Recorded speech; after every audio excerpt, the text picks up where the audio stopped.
Did you know the ancient Greeks thought sneezing was a message from the gods? Seriously.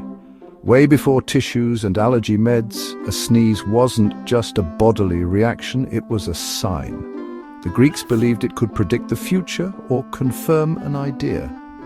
Like in Homer's Odyssey, when a character sneezes right after someone talks about revenge, it's taken as a divine sign that the gods approved the plan. Even today, saying bless you after a sneeze, that goes way back, thanks to ancient superstitions like this one.